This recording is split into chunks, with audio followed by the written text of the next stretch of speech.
Inilah hukum tentang korban penebus salah. Korban itu ialah persembahan Maha Kudus. Di tempat orang menyembelih korban bakaran, disitulah harus disembelih korban penebus salah, dan darahnya haruslah disiramkan pada mezbah itu sekelilingnya. Segala lemak dari korban itu haruslah dipersembahkan, yakni ekornya yang berlemak dan lemak yang menutupi isi perut, dan lagi kedua buah pinggang, dan lemak yang melekat padanya, yang ada pada pinggang, dan umbai hati yang harus dipisahkan beserta buah pinggang itu. Haruslah imam membakar semuanya itu di atas mezbah sebagai korban api-apian bagi Tuhan. Itulah korban penebus salah. Setiap laki-laki di antara para imam haruslah memakannya. Haruslah itu dimakan di suatu tempat yang kudus. Itulah bagian Maha Kudus. Seperti halnya dengan korban penghapus dosa, demikian juga halnya dengan korban penebus salah. Satu hukum berlaku atas keduanya. Imam yang mengadakan pendamaian dengan korban itu, bagi dialah korban itu. Imam yang mempersembahkan korban bakaran seseorang, bagi dia juga kulit korban bakaran yang dipersembahkannya itu. Tiap-tiap korban sajian yang dibakar di dalam pembakaran roti, dan segala yang diolah di dalam wajan dan di atas panggangan adalah bagi imam yang mempersembahkannya. Tiap-tiap korban sajian yang diolah dengan minyak atau yang kering adalah bagi semua anak-anak Harun. Semuanya dapat bagian. Inilah hukum tentang korban keselamatan yang harus dipersembahkan orang kepada Tuhan. Jikalau ia mempersembahkannya untuk memberi syukur, haruslah beserta korban syukur itu dipersembahkannya roti bundar yang tidak beragi, yang diolah dengan minyak, dan roti tipis yang tidak beragi, yang diolesi dengan minyak, serta roti bundar dari tepung yang terbaik yang teraduk, yang diolah dengan minyak. Ia harus mempersembahkan persembahannya itu beserta dengan roti bundar yang beragi, di samping korban syukur yang menjadi korban keselamatannya. Dan daripadanya, yakni dari setiap bagian persembahan itu, haruslah dipersembahkannya satu roti sebagai persembahan khusus bagi Tuhan. Persembahan itu adalah bagian imam yang menyiramkan darah korban keselamatan. Dan daging korban syukur yang menjadi korban keselamatannya itu haruslah dimakan pada hari dipersembahkannya itu. Sedikit pun daripadanya janganlah ditinggalkan sampai pagi.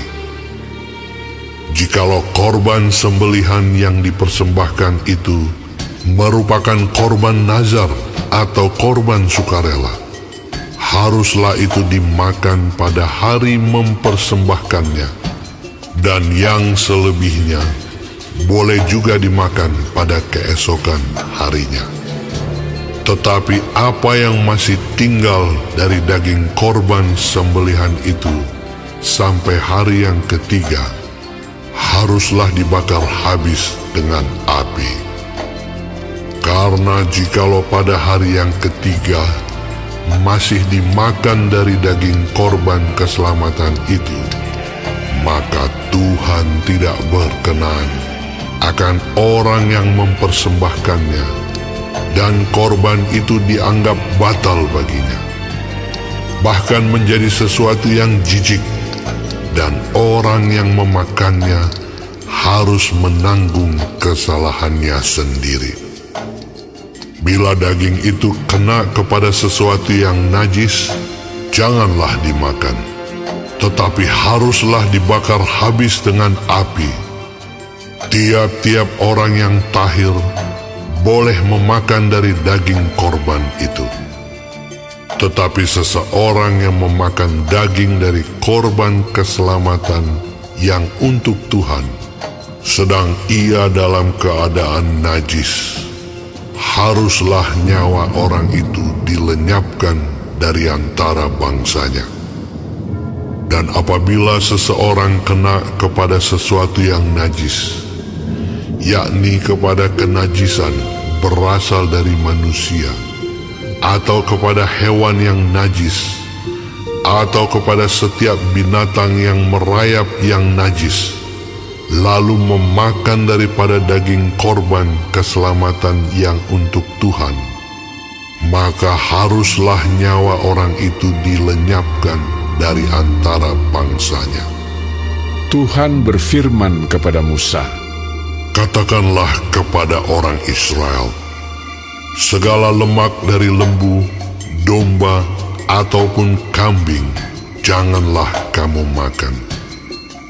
Lemak bangkai atau lemak binatang yang mati diterkam boleh dipergunakan untuk segala keperluan, tetapi jangan sekali-kali kamu memakannya.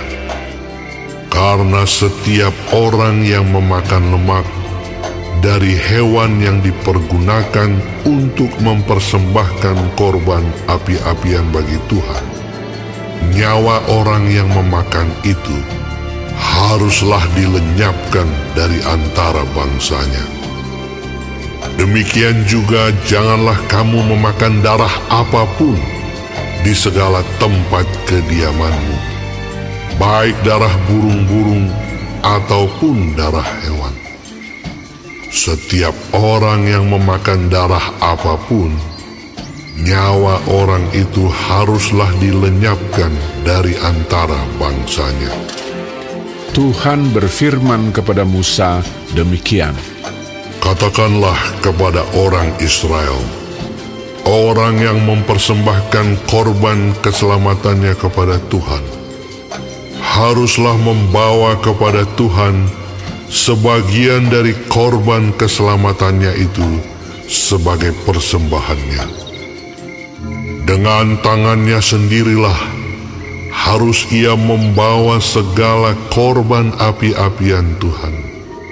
Adapun lemaknya haruslah dibawanya beserta dadanya, supaya dadanya itu diunjukkan sebagai persembahan unjukan di hadapan Tuhan. Lalu haruslah imam membakar lemaknya di atas mezbah, tetapi dadanya itu adalah bagian Harun dan anak-anaknya. Paha kanannya harus kamu serahkan kepada imam sebagai persembahan khusus dari segala korban keselamatanmu. Siapa dari antara anak-anak Harun yang mempersembahkan darah dan lemak korban keselamatan, maka dialah yang harus mendapat paha kanan itu sebagai bagiannya. Karena dada persembahan unjukan dan paha persembahan khusus telah kuambil dari orang Israel, dari segala korban keselamatan mereka, dan telah kuberikan kepada imam Harun dan kepada anak-anaknya. Itulah suatu ketetapan yang berlaku bagi orang Israel untuk selamanya. Itulah bagian Harun dan bagian anak-anaknya dari segala korban api-apian Tuhan pada hari mereka itu disuruh datang untuk memegang jabatan imam bagi Tuhan. Itulah yang harus diserahkan menurut perintah Tuhan dari pihak Israel kepada mereka pada hari mereka itu diurapinya. Itulah suatu ketetapan untuk selamanya bagi mereka turun-temurun. Itulah hukum tentang korban bakaran, korban sajian, korban penghapus dosa, korban penebus salah, persembahan pentahbisan, dan korban keselamatan, yang diperintahkan Tuhan kepada Musa di atas Gunung Sinai pada hari Tuhan memerintahkan kepada orang Israel mempersembahkan persembahan mereka kepada Tuhan di padang gurun Sinai.